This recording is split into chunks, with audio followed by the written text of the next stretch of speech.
Welcome to the video edition of The Fourth Curtain, featuring this week's interview. Catch the extended audio version with Alex and Aaron's commentary wherever you get your podcasts. On with the show.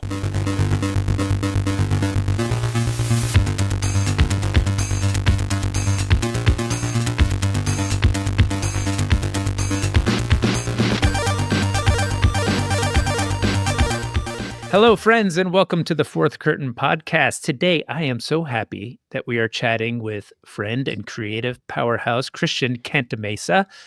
Christian, did I pronounce your name right? Perfectly. Look at that.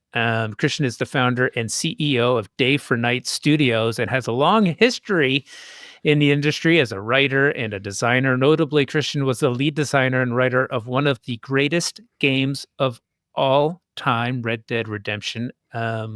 I don't know what made me go look at IGN's list of greatest games of all time. Probably because I wrote the phrase one of greatest games of all time. Aaron, do you want to take the over or under of whether Red Dead Redemption was in top 50 or not? Over or under? Top 50. Obviously over.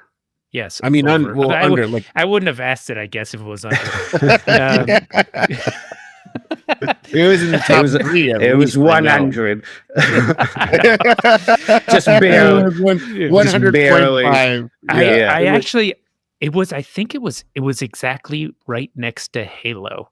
Not that I had that much to do with Halo. Oh, there you go. He just can't help it. He has to talk. And you see how he put his head It's down a plug. so the helmet in the background would show up. And maybe he had something to No. do with that game. Very We'll little. never know. Very little. But Christian's worked on GTA, Rayman, Perfect Dark, Tomb Raider, Rayman. Shadow of Mordor, Donald Tomb Duck's Raider. Going Quackers.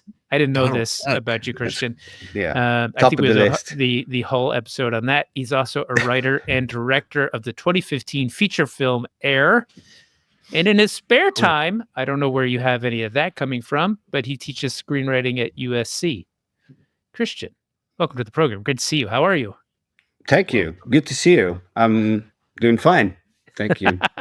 Keeping busy. Keeping busy. You're here in LA, is that right? I am. I'm in a part of LA called the South Bay, which is this beautiful beachy area away from everything. It takes. Everybody says to go from one point to another in LA takes an hour. Where if you're in the South Bay, it takes an hour and a half. So we're like the extra mile, Point. the extra distance. But speaking of distance, I remember you telling me. So you have a new studio, and you're like the only one that's here, right? The rest of the team is in Italy.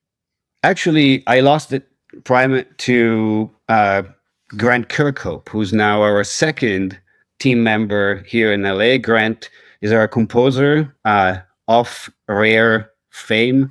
He composed, Banjo-Kazooie, Banjo-Tooie, GoldenEye, a lot of those classic video games. Yeah, I believe so. I don't want to throw credits there. I know for a fact that he did Perfect Dark, Banjo-Kazooie, Banjo-Tooie, basically all the games that I was really a big fan of. And we're very proud to have him on our team. And he's also here in LA. So now there's two of us. Congrats. So there's two of you here, but the rest of the team is in northern Italy. I want to say Milan and its surroundings. And how often do you commute to the office over there? It's a very long commute, so I do it every 3 months. But I do actually go over there, and I enjoy when I get a chance to go to Italy for work. Strictly for work. I do nothing but work. I go there and I just work. Where And work includes coffees and Well, I going to the beach. have family in near Bologna, and so I've been a few times, and the lifestyle in Italy is very different. At least that's my recollection. I was young.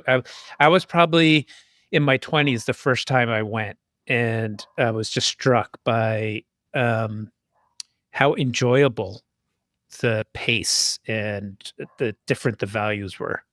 Is that fair? It really depends at what time of the year you go and what you're doing there. If you go on vacation, it's a great place to go, and Bologna is obviously like a beautiful city full of history and great food, and but all of Italy is great. And then, like when you're there living and working, it's kind of like, I don't know, it's very, especially Milan, it's very Northern European. There's a lot going on. And I don't know, frankly, we're also just working super hard. So I can't, every time I go there, it's like work, work, work. So I can't really imagine anything else right now. But there was a time when going to Italy for me meant going on vacation. Now it mostly means going to work very long days and hang out with the team there. And, but yeah, it's fun. It's good. Like And people generally, know how to have a good time as well. It's not just work and then go home and sleep. Aaron, you were about to ask something? Or I said it's like working a booth at like E3 or something. Like you're not really at E3, you're just working all day. It's like E3 is awesome. No, it's not. So your feet hurt. Did you grow up in Italy? I did, yes. I grew up in a small town that is kind of like in between two famous tourist attractions. One is Cinque Terre, the other is Portofino. So I want to say, if you have seen the movie Luca by Pixar, my hometown kind of looks like that. So cool. It's got like a little golf, and there's like fishermen and nets hanging around, and yellow and orange and green houses by the waterfront, and it's kind of very chill. And also a hotbed of game development. Is that true? I don't know why. Actually, it is true. I think, especially like early on in the history of video games development in Italy, my part of Italy, so the Ligurian Riviera, which is kind of like that sliver top of the booth that connects to France, had about like 5 or 6 software houses in the 90s, when there were basically like none. And that's also how I got my first job. There was just a lot of people making games in that area. What were you doing? So your first job? My first job was as a writer. Okay. I was sort of hired by this indie game development team that was being published by Team 17 to write a point-and-click adventure game. And I had been, doing things in games since I was about 15. And I landed the job when I was about, I want to say 21, 20, something like that, a long time ago. So wait, so you were doing things since you were 15? Like, what were you doing when you were 15? Yeah. So, well, I was always kind of like interested in making movies with my friends, and I was, doing the proverbial, film with a camcorder. Though, Spielberg was doing really original, amazing work when he was 15, and when I was 15, I was remaking Ghostbusters shot by shot, having transcribed it. So not quite as original, but it was fun, and it was terrible. And no, I don't have the tape, so I can't show it to anyone. But thankfully, scratch that question off the list. Yeah, okay. No tape.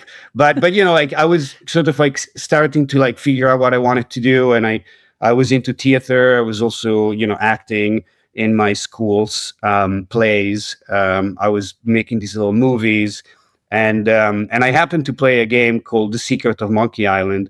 I was never like a huge gamer. But I was getting into video games around that time, and I played The Secret of Monkey Island, and I remember thinking, man, the writing is really good, and you can really tell like a good story with a video game. And it was sort of like an eye opener, because I had a moment where I vividly remember thinking, making movies is really hard, and making it into the movie industry is really, really hard. And I was 15. I think something was already starting to sink in. So maybe I can make video games, and then I can use it as a way to then go and make movies. If people like my video games, it'll be like Ridley Scott that started out making commercials, and so I kind of started sort of making games and getting, well, because I didn't know anything. I didn't know absolutely the first thing about making games. I didn't know programming. I barely knew like how to load the stuff on on a computer. I started to get in touch with people that were making video games. And so I ended up getting in touch with people that were actually making a proper video game, like a point and click adventure game. And I kind of got involved with them a little bit. It's very complicated because they were friends of my dad. And so they were kind of like, yeah, okay, you can help us out. But then they were like, you're a 15-year-old kid who doesn't know anything about anything. So no, stop helping out. Just leave. And so I kind of won and lost my first job working in games basically by being terrible at it. But I fell in love with the process just by watching, adults doing it properly. And so it kind of stuck with me. And so when I got a little older, it was, I tended to gravitate around that community, even if I was just going to, homebrew meetings and listening to people talking about, 3D programming, because back in the day, all the 3D programming was done in code, and there was no 3D graphics or anything. There were no engines. Yeah. Yeah. Was this all still in Italy? Yeah, in the Genoa area, basically. Genoa being like the bigger city, so there would be sort of homebrew clubs of people interested in making games, and I would just invite myself, or I would hear that they were getting together, and I would kind of go, and I would connect to people, and so I would meet someone and they would be making a game on their own, and I would kind of jump on and I would kind of work on that game for a bit. And then this person, would end up getting bored about making the game, or we wouldn't go anywhere. And through that community, I got connected to the people that eventually hired me to write a game many years later. That was that was Team 17. That was the guys. There was an Italian developer called Precision. And Precision was a developer hired by Team 17 to do a point-and-click adventure. Got it. Okay. Well, that was my first game. Yeah, that's an interesting arc there. I mean, did you have, like, at home growing up, was technology, computers, was that part of? What was it like? Did you have a what do you have in Italy? You have a Sinclair? Commodore? Well, I personally had a Commodore 16 that I didn't overly use, also because there weren't that many games for the Commodore 16. And I think my interest for it was to kind of like buy these magazines that had basic programming in it, and then I would type it. And then it would say syntax error. And I would be like, okay, so I'll type it again. And it would say syntax error. And then I would figure out, oh, damn it, there's something missing there in the actual thing. And so I would maybe try to fix it myself. So sometimes it would work and sometimes it wouldn't work.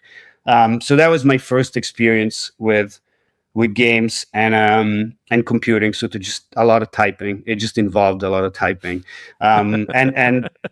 And so I didn't get that much into video games because the computer I had didn't have a lot of games, and the games that were available you had to type yourself.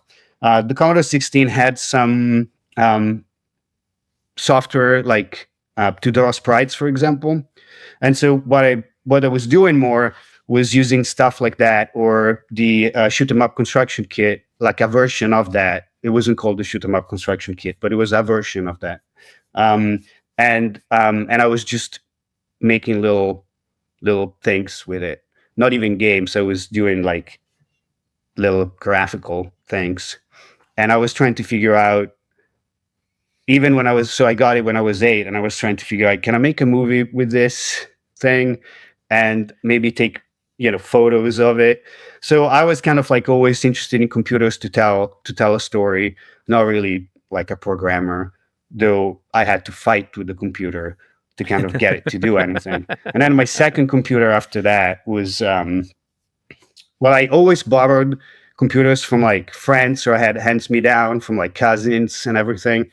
My family wasn't incredibly wealthy, so for us buying a computer wasn't just a thing that we could do. So, my cousin graduated to a better computer, so I got his ZX Spectrum.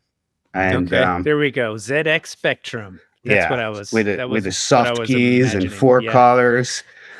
So I played a bunch of games on that one, and then I think that when I saved a little bit of money, because I was helping my dad. My dad did graphic design, and so he recruited me to help him, and I was doing something incredibly exciting, like letter set transferring. So back in the day, fonts were not really on the computer. They were on the computer if you had it, or they were like on transfer, like transfer stickers that you would just put on a piece of paper and then transfer to kind of like a decal. Yeah, like decals, but transferable. To rub it. Okay. Yeah, so you would rub it. And so I was doing that. I was just composing fonts, and it would kind of draw where they would go, and then I would just transfer the different fonts on the copy, on a piece of copy. Wow. And, so like you'd actually have to like line them up, like like space lettering. them out. But Yeah. instead of doing the lettering myself, we were using this thing called letter sets, which are basically sheets of transferable letters in all the fonts that you can imagine, but that you have to like painstakingly line up and make sure that they're all like done properly.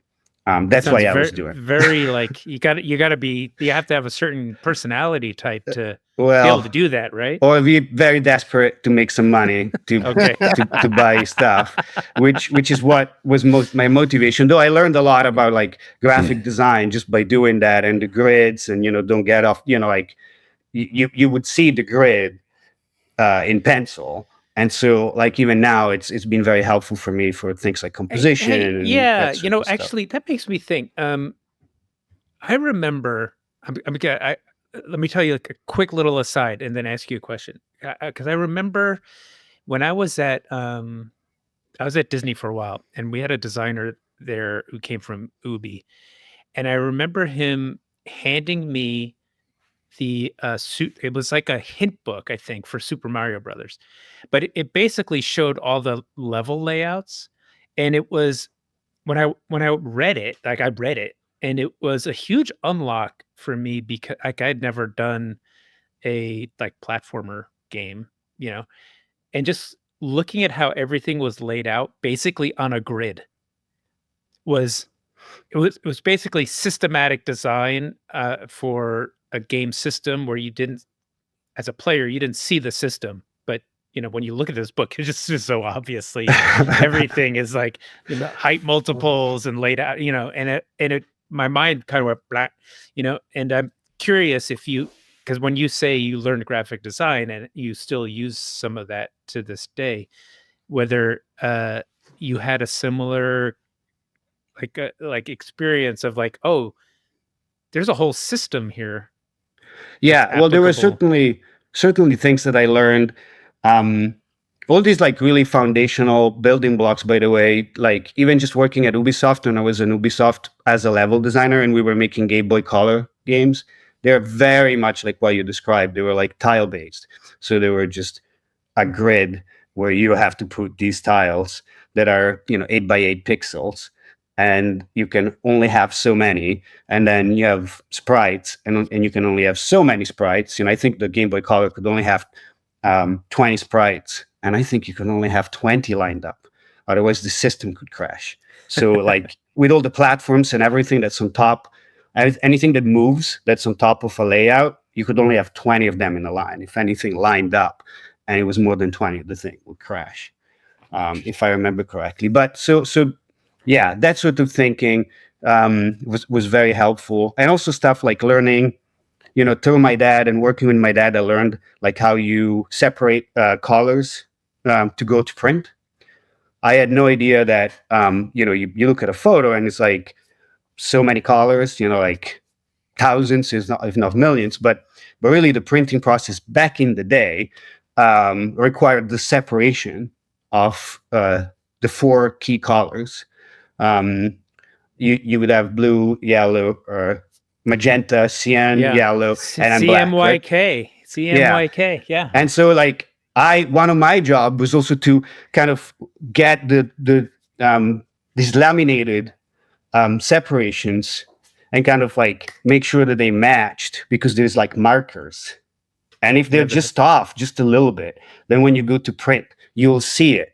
Sometimes you would see it. There would be the little bit of blue or a little bit of aberration. and so that was also something I was doing. And because of that, I figured out, oh, that's how colors work. Like you only need 4 colors. Well, you need 3 plus black, right? And white is the paper, and or white is the primer, it's the base. And so it's all stuff that, I was 15, 16 at the time, kind of really stuck with me and allowed me to buy an Amiga, which is where I was going. And, and the Amiga, was an incredible machine. I don't know how popular it was in the US, but it was very popular in Europe. And it could do, it could do a lot. You could do deluxe paint. I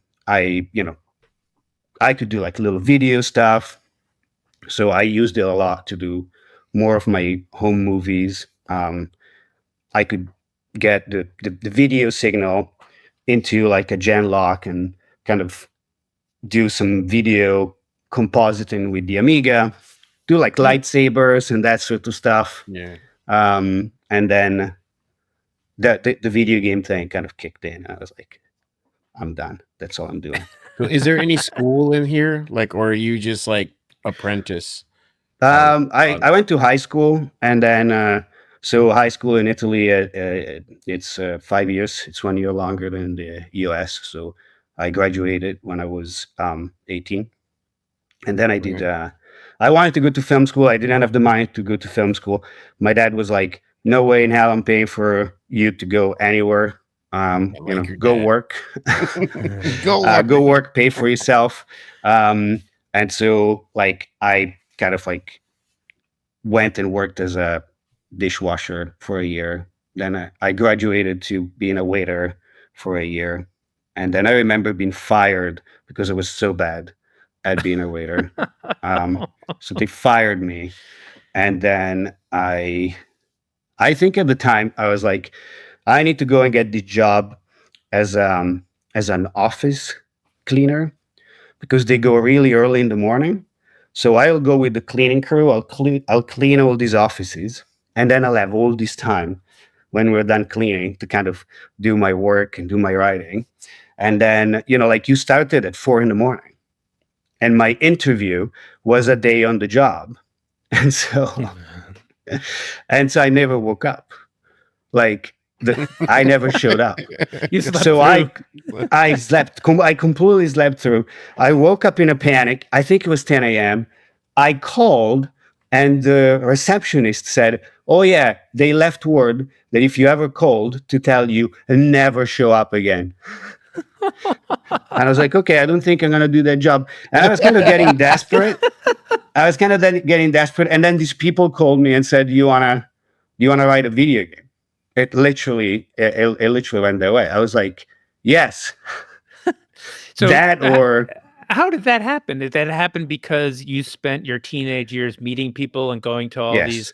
Yes, because I had done all these little demos and all these little things that had gone nowhere, and like worked with all these little teams. And I was always like the story guy, or I was always like the cinematic guy, and sometimes coming up with the idea, sometimes, somebody would have an idea and I would be like, "Oh yeah, we could do this and this." And because of that, that's kind of like who I was known as in the community. And then these guys was like, "Well, we thought that you could be interested in this." And I think the offer was like, "Look, write a page of story. We'll send it off. And if Team 17 like it, we hire you to write the whole thing." And I was like, "You got it." And then I think I had a week to do it, and I spent 4 days just doing nothing. And then in the last 2 days, I was like, "I don't know what to write." And I just wrote something. And out of panic came what got me hired. Nice. Perfect. So that's how you got your first real job. Paid in the industry. Right. What's the name of the game?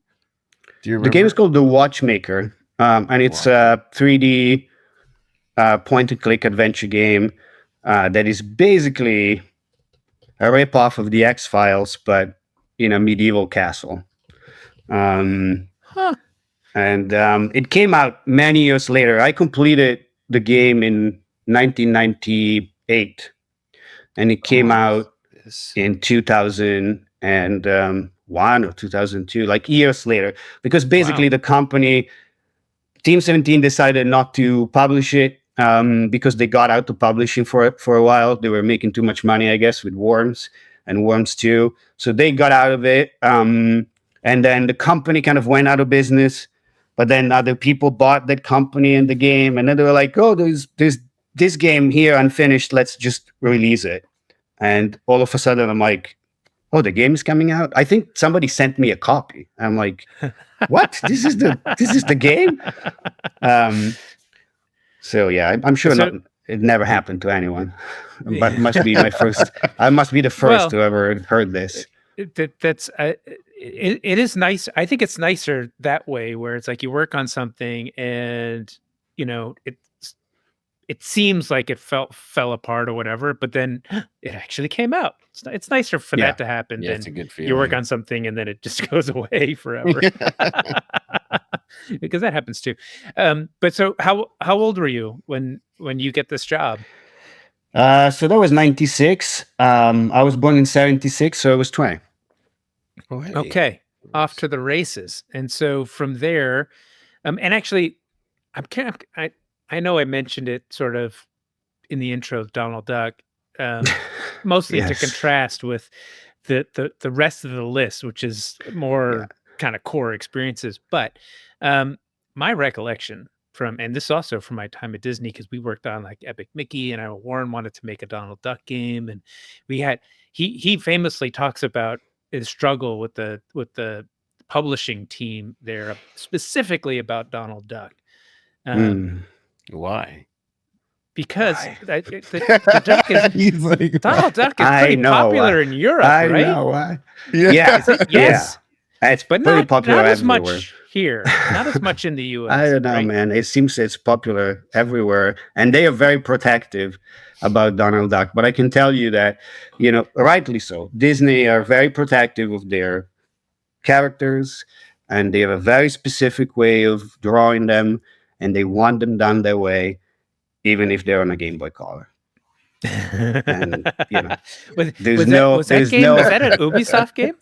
Yes, that game is how I got into Ubisoft. So after my experience with the Watchmaker and the game is finished, but basically the developer runs out of money and they go out of business. So we kind of we're all unemployed, but happy because we I had a longer and more interesting experience than the ones had so far. I was then able. A bunch of the people that worked on that game went on to work at Ubisoft Milan that had just opened. So again, like there's a lot of planetary alignments in my life. I don't know what you guys decide what to make of it. I will just say that when that company went bankrupt, Ubisoft Milan was starting. And so what happened is that serendipitously, the lead programmer, the 3D programmer that worked with me on that Watchmaker game, got a job at Ubisoft Milan because he was very talented. And he said, oh, maybe I should bring my untalented friend along who also lost a job. And so he kind of gave my resume, put a word for me, and I remember the first time they actually rejected my application. And then another friend of mine went to work there, and he also said, there's this friend of mine, and he's really good. And they must have thought, gosh, they keep bringing up these guys. Let's invite him for an interview. And so the second time I was actually invited for an interview. And I did well at the interview, probably because I'm better at talking than I guess sending resumes. And then I was hired. And that's where the Donald Duck experience started. And so you were hired as a writer, as a level designer. As a level designer. Okay. Yes. I kind of went from writer and sort of like game designer, because on a point and click adventure game, the game designer was another person, but ultimately, because I was writing all the dialogue and I was writing the description of all the rooms and I was writing, I was coming up with ideas for puzzles, because I would be like, hey, I understand what you're trying to do here, but this is the way I describe the room, and this is I think it will work really well with the story. Let's change it this way. I was sort of learning how to design a game from this other guy that had more experience than I did, because he had done a bunch of point and click adventure games, including one published by Team 17. So like I was learning while I was, but I don't know if you guys are familiar with how point and click adventure games are made, but you basically just write them. You write them like a book. You write a big thick book, and you say, this is the locations, and this location goes to this other location if you go here, and these are the characters, and this is what they say when you do this, and blah blah blah. And you write it all out, and then people it's start like making. One of those choose your own adventure. Yes. It's like it's like I don't know. But you play it with like point and click, and you have an inventory and that sort of stuff, right? So I kind of learned how to do that, and I kind of learned to do it pretty well. And then I go and I work on Donald, and they're like, you're a level designer, and here's the editor, and it's like a grid, and you're putting down these little tiles out of a tile kit. So forest, okay, here's the forest, and here's all the tiles to make the forest, and you kind of make more forest. You make, 20 screens of forest with 3 branches and things, and you just have to kind of like make it fun and put things for Donald to collect. And I remember that the first thing I said was like, is there a story for this game? And the game was initially going to be a port of the lead platform that was developed in Vancouver.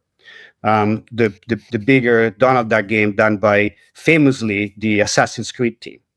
Before there was an Assassin's Creed, that team was working on Donald Duck. But their game obviously was on a Dreamcast and on a Nintendo 64 that are kind of a little more powerful. I want to say PlayStation 2 as well, maybe. Definitely more powerful than the game, than Rainbow Color. And so what we managed to do was to kind of spin it off. Sort of like, let's do a spin-off that kind of takes Donald and some of those characters, but we do like a side story that has less than all the stuff. And so I was like, oh, great. Can I write the story for this? And they said, yes, okay, great, write the story. And the story was basically comic book panels. There were 8x8 pixels to make the comic book panels. So it was still just all tile-based, but now the artists are desperately trying to draw a comic book panel. And I'm desperately trying to, you can only have one balloon, one character saying one thing. And so I'm like, now, okay, great. I at least I'm doing something that I know how to do. And so I did learn how to build some of the levels. And then I kind of also got to do the writing of the story. We'll be right back. If you like what you're hearing, like and follow the show wherever you get your podcasts. And now, a word from our sponsors. Great games aren't just made, they're crafted. Pixel by pixel, idea by idea. Amber doesn't just develop games, Amber forges the future of play, one project at a time. From the magic makers at Disney to the tech giants at Amazon and Warner Media, the biggest names in the industry trust Amber to turn their wildest ideas into reality. Why? Because the talented teams at Amber believe in pushing every boundary, breaking every mold, and having a bit of fun while they're at it. Need a partner who knows the game and plays to win? Amber has the talent, the passion, and a global network that's ready to roll. So let's skip the loading screen and get straight to the action. Discover how Amber can power up your next project at amberstudio.com. Do you want your game to live forever? To supercharge it with immense powers of endless content, a buzzing gamer community, immortality, and coin? CurseForge for Studios, an exclusive service for visionary game developers, allows you to add safe, cross-platform mods to your game and enjoy all the benefits of user-generated content without any of the risks.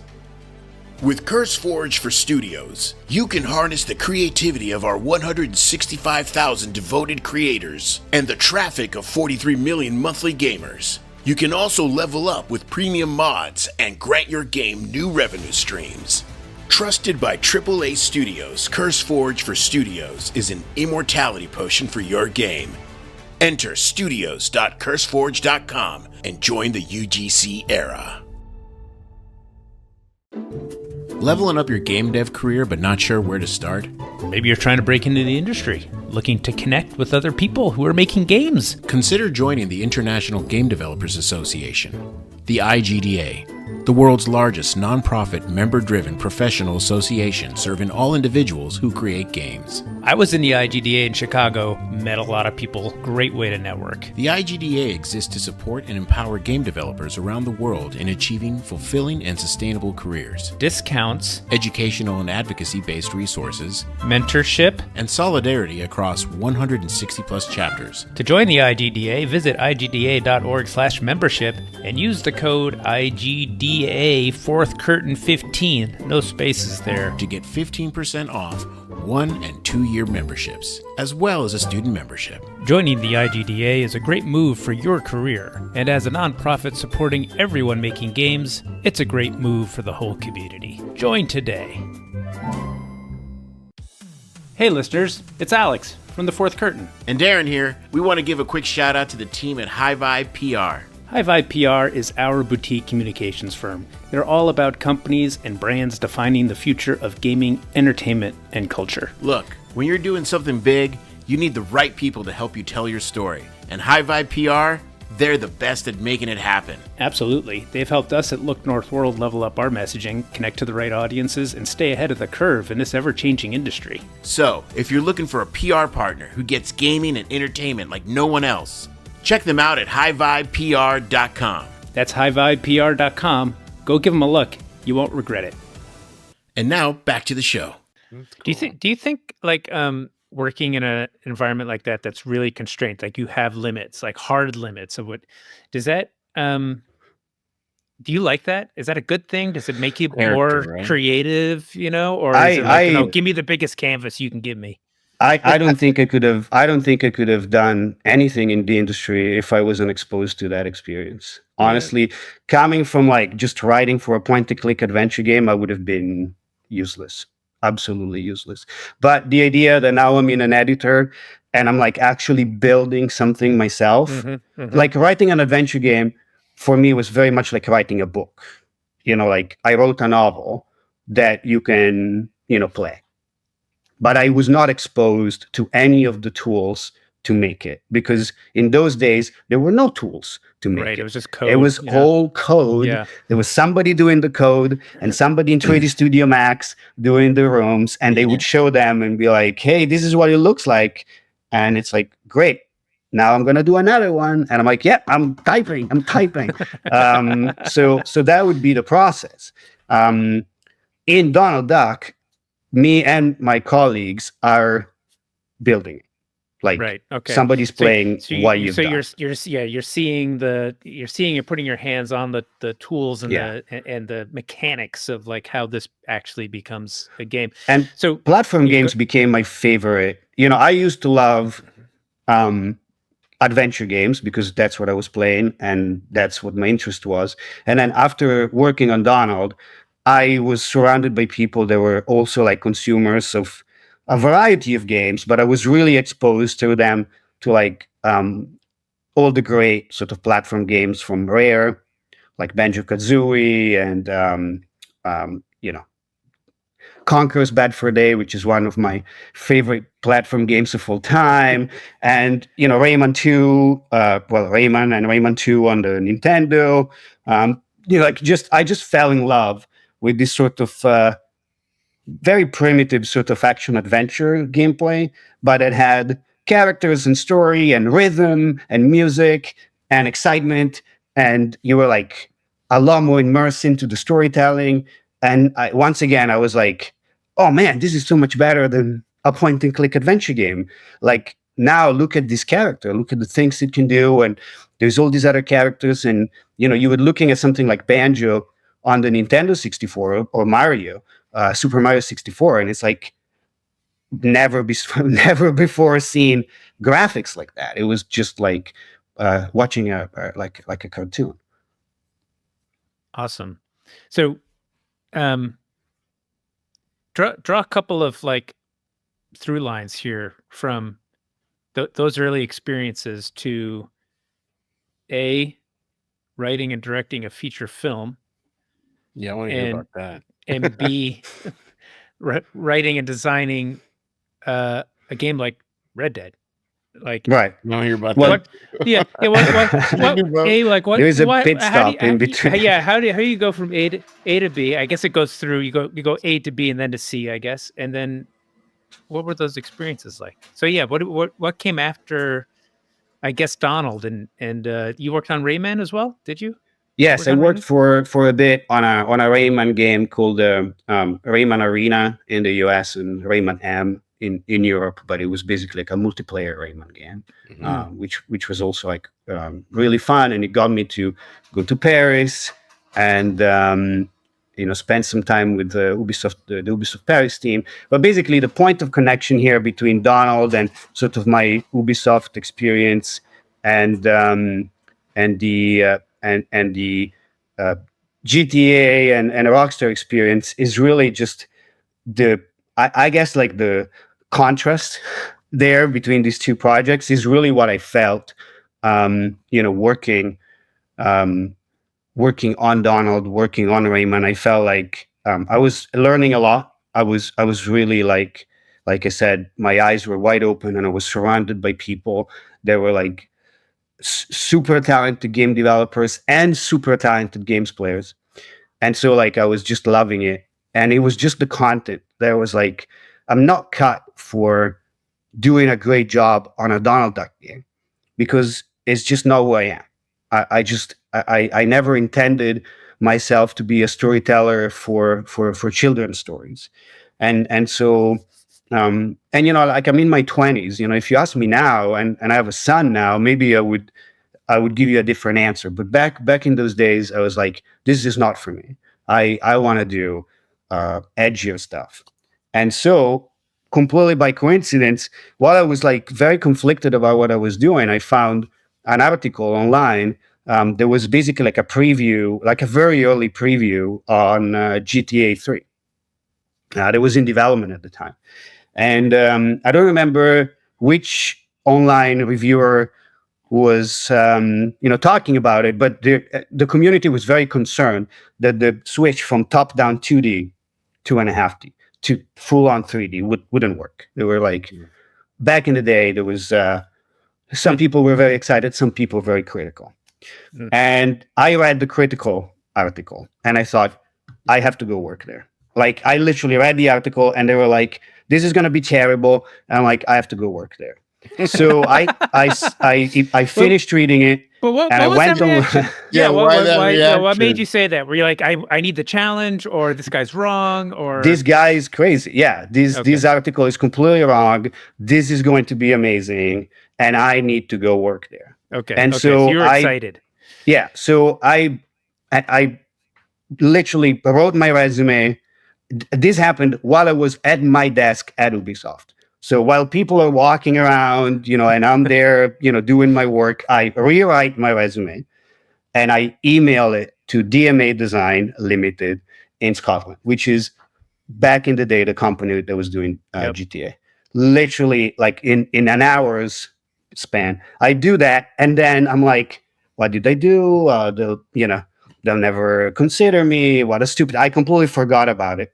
And then, a week later, I get an email on my Ubisoft account. That's how amazing I was. But I didn't have email saying, do you want to come for an interview? Cheeky, man. And so I'm like, yeah. And they actually flew me over to Edinburgh to interview. And I guess they liked me enough to offer me a job.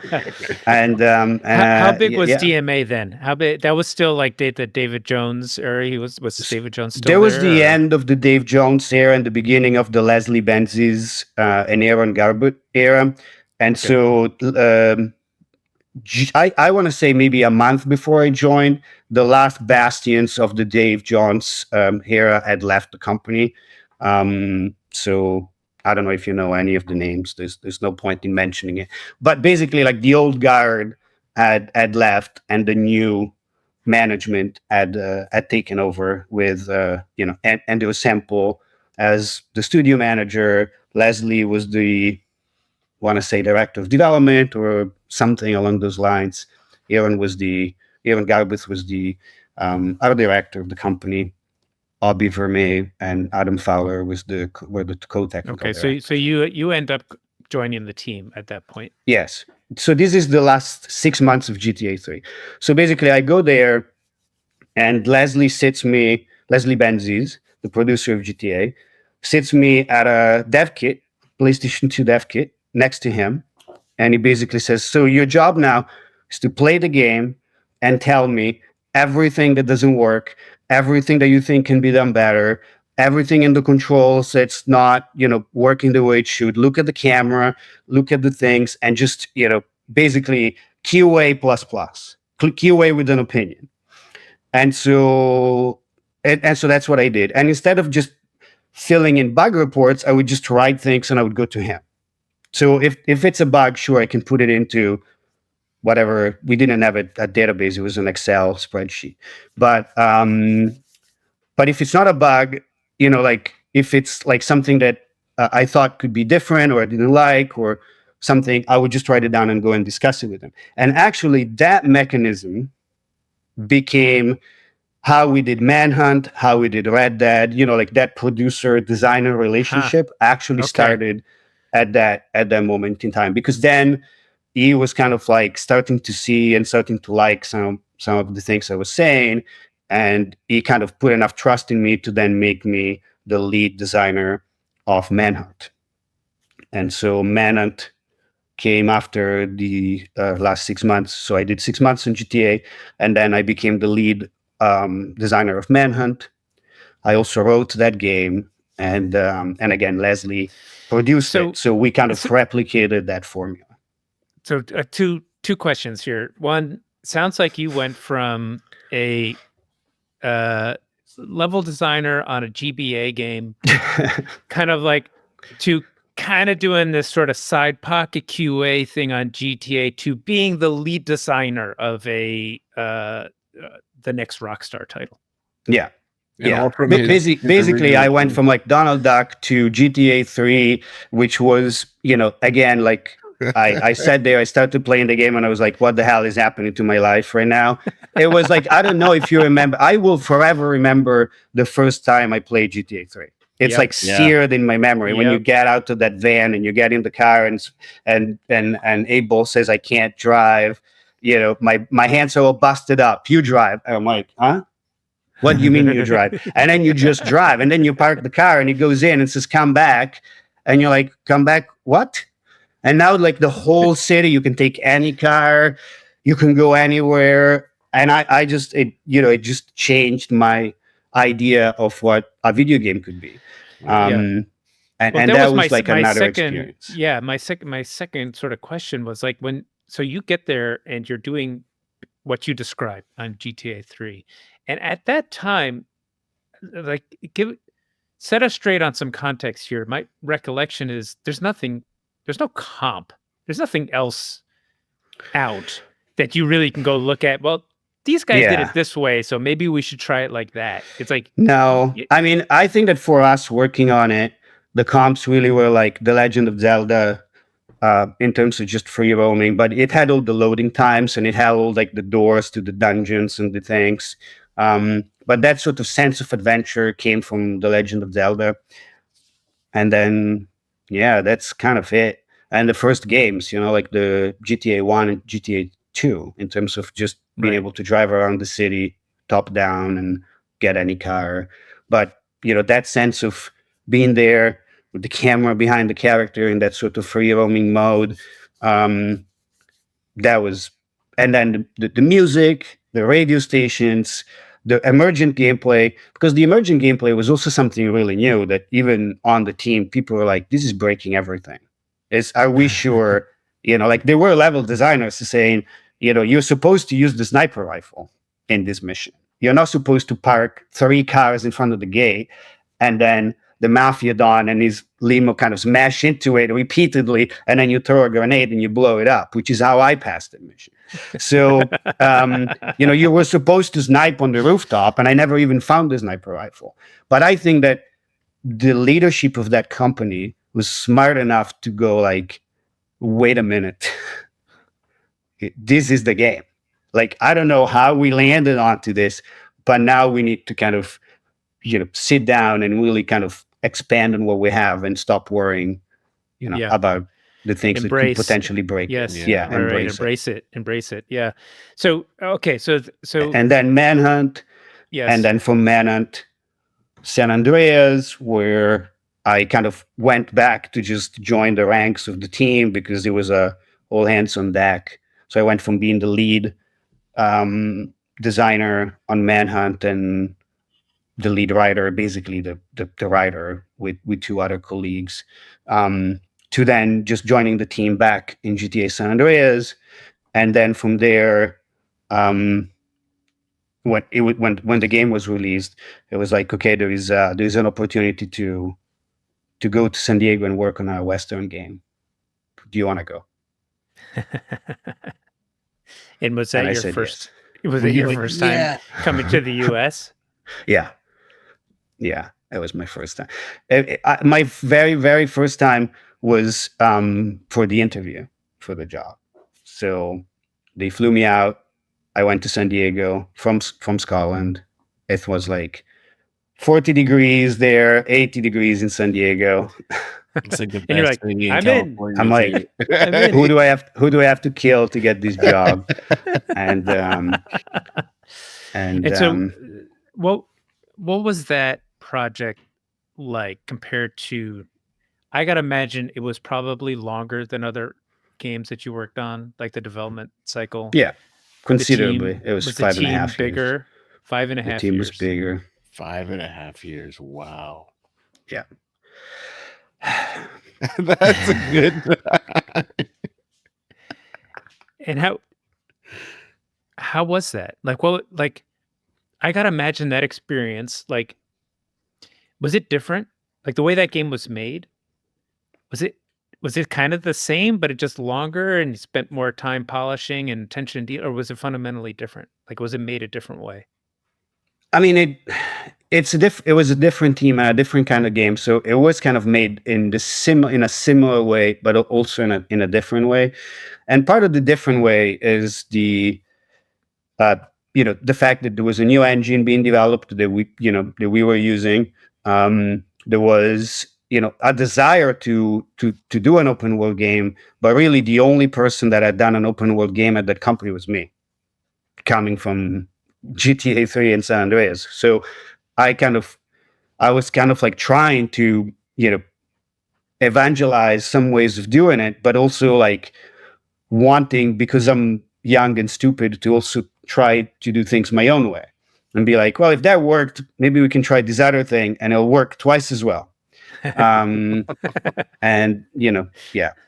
This is Red Dead, right? Is this the game? This is Red Dead. Yeah. Red Dead. So yeah, it was super fun. It was super challenging. I learned a lot also because I think I was completely unprepared to be a leader of anything. I was a leader. I was a lead designer on Manhunt because it was a team of like maybe, I want to say 15 people. I don't know if it was 15 people. I would have to count the credits in the little handbook, but it was a small team. It was like definitely under 30. I want to say between 15 and 20. And, and I had like Leslie Benzies sitting next to me. So, it was easy. I was like, I think we should do this. And he would say, yeah. Or I would say, I think we should do this. And he'll say, I'm going to get it done. And it would get done. So it was sort of like learning more like the craft of storytelling in a game, learning, how to really kind of push that bleeding edge that the Rockstar, like to be at, getting a little bit out of the comfort zone, but I was kind of like out in the water, maybe the water was at my waist. And then I go and work on Red Dead, and the water is like way over my, like I'm like trying to stay afloat, and I'm like, and the waves are coming, and I'm just drowning every day, all the time. Wow. So it was 5 years of that where you're trying to be helpful, you're trying to do your work, you go home, you're like, I can't even sleep. I need to kind of go back to work. I'm failing miserably, and I divorced my wife. My wife divorced me because I was never home. So it was a tumultuous time. Yeah. Oh wow. Okay. Wow. I was going to ask how did you get through that? 5 years of sounds very stressful. I was in love with the project like everybody else, and I just kept thinking, even if two people play this game, they will play something that we've poured everything into. And so that was the reason that I would, get up and go to work and stay there until 1 a.m. and then drive home and not sleep, and then get up and go back every day. And you just do. I was just in there. That was the mission. There was nothing. There's no room for anything else. And again, I don't know if I would be able to do it again, but maybe I would do it differently.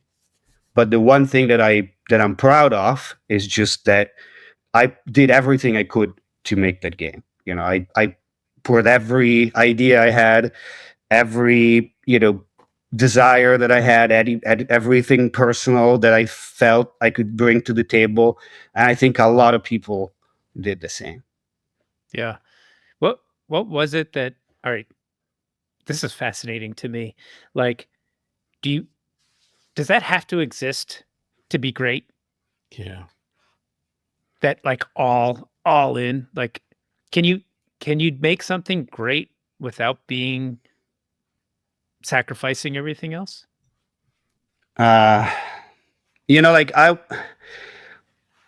There's part of me, especially now that I'm, running my own studio or co-running my own studio, that wants to answer, yes, you can.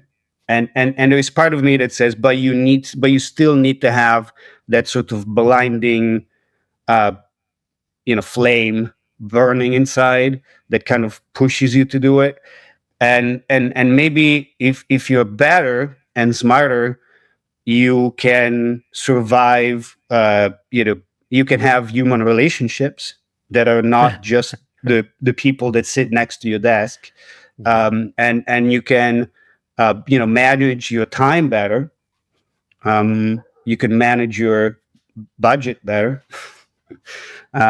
But your spiritual budget, your I mean like the financial budget as well. But honestly, I think that if I need to be full into something. If I'm not full into something, and I don't like just go to bed and I'm just thinking about it, and maybe I'm reading something about it, or the last thought of the day is about the project, and the first thought of the day when I wake up is about the project. If that's not happening, then I'm not happy. Yeah. Then I'm not. Then I don't feel like I'm on the right track. I can totally relate to that, and I this is super fascinating to me. I've definitely had stretches of my professional life and my personal life too, where I've, yes, the last thought going to bed, or you can't even sleep because you're just thinking about stuff, and you wake up thinking about it. It can be crippling, but it's also just so satisfying and motivating, especially when have the ability to then go do the thing. So I can relate, and I've had periods where I haven't had that, and I can relate to the sort of the lack of fulfillment that comes from that. I don't know if it's useful for people who listen to our show to hear that, and I don't know if it's healthy to say it's a thing we all should strive for. I don't know.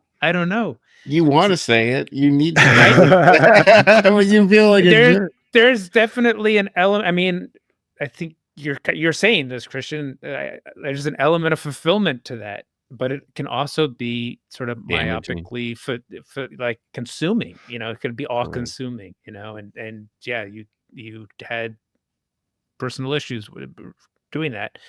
I think there is something about pacing, though. 5 years is a long time. Like, what do you think?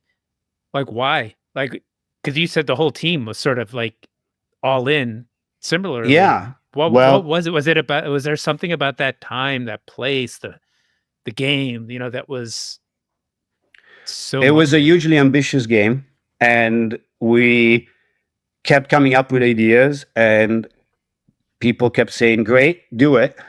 And so we kept adding ideas, and it became just a very rich experience that of course took time to polish up and complete. But you get to a point where you're like, no, now this rocket's gonna fly, even if we're kind of like holding it together with duct tape. So Was there a point where it's like, all right, come on, pencils down, we got to ship this game? Just one more thing. I think at some point it was just like you gotta let it go. I think it was almost like an intervention where it's like, and not from me, but where I think that we announced the game and we showed the gameplay, and we saw like a genuinely overwhelming response, and that became the sort of like, okay, somebody's gonna fix a date, and that's the date, and we gotta get done by that date. No more. And I think they pushed it again just because even that didn't work. But but at least it was like, that's the date. Yeah. Do it by that date. And then everybody was like, okay, fine. Now it's serious. Now we gotta commit to that. And it did help that it wasn't just the usual arbitrary, let's come up with a date and finish the work. It did help that people were genuinely wanting this thing. Like, I wasn't sure that anyone would buy the game. And seeing some of the reactions online made me think, well, we might be able to sell a couple million copies of this game as opposed to none. Because you also have to remember that we're developing the game, and there are like analysts and financial calls for Take-Two, and everybody's like, oh, they're doing this Western game, and nobody wants to buy a Western game. There's no market for Western games. What's Rockstar doing? The failure of the Old West project that no one's heard of in years, and we're there making a game. Yeah, right. So, like, there's all that, and then you're like, okay, nobody's gonna like this. Why are we even doing this? And then we released the trailer and released a bit of gameplay, and everybody was like, wow. And then we're like, oh, somebody will like this. This just might work. This might just work. Westerns, like Donald Duck, Westerns are pretty popular in Italy, yes? Yeah. Yeah, they are. Yeah. Turns out they're pretty popular everywhere, but they're pretty popular everywhere. There's a but I know, big tradition, yeah. What was the name of the Sergio, the composer, The Good, Bad, the Ugly, the music? Oh, the music? Ennio Morricone. Yes, yeah. So good. Yeah. And the director too, yes? Sergio Leone is the director of the Dollar Trilogy and Once Upon a Time in America, Once Upon a Time in the West. Yeah, okay. I was very worried about the whole spaghetti Western thing, to be honest. That's why Red Dead is not really like a spaghetti Western, in my opinion. Not in the way that you would see something like a Sergio Leone movie, or, they call him Trinity, or even just the Quentin Tarantino homage to Westerns, Django. It's not in that milieu.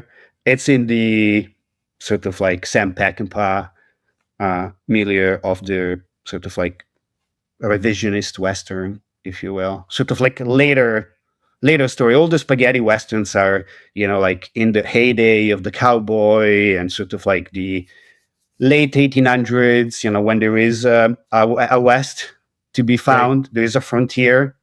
and Red Dead actually takes place in 1911, so the frontier is gone.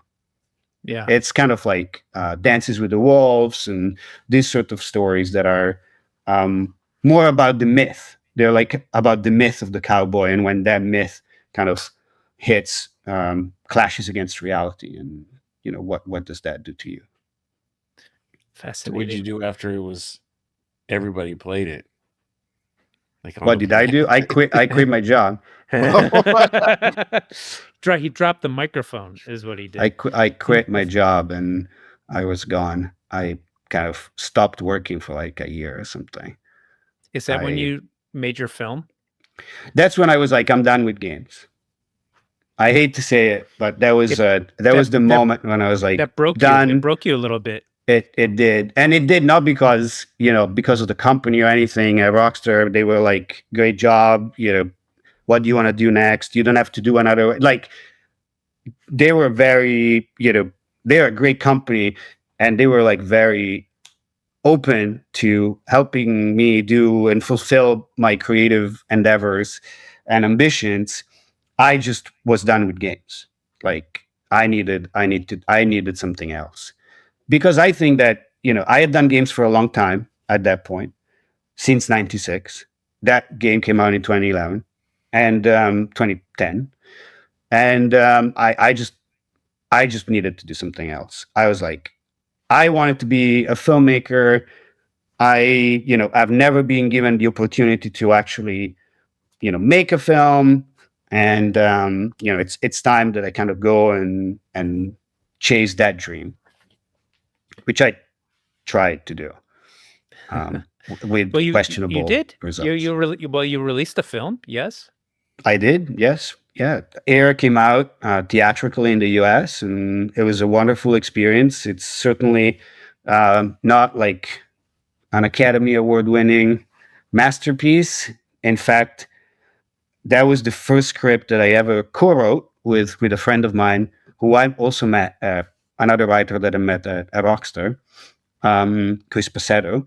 And it was our first screenplay, and my first screenplay as a movie, but I believe his as well, ever written. And I seriously think that no one's first screenplay should ever be produced. Like, it should be illegal. They should ask you, is this your first screenplay? Okay, great. Burn it. We will do the 9th, because you just don't know what you're doing. And my curse was that the first movie I ever wrote actually got made. And and so like it was very sort of like it was a learning experience, and I stand by it, because that's who I was at the time when I wrote it and when I directed it. And if I were to do it today, I would do something very different. But I can say the same of Manhunt, I can say the same of Donald Duck, and I can say the same of Red Dead Redemption. So, Well, I need yeah, to, I mean, it's like it sounds like every experience you've had, you've learned and stacked and moved on, and that sounds like even after Red Dead, you took a break, you learned to where your limits are, and it sounds like now you're kind of back in doing something in games, but a little different.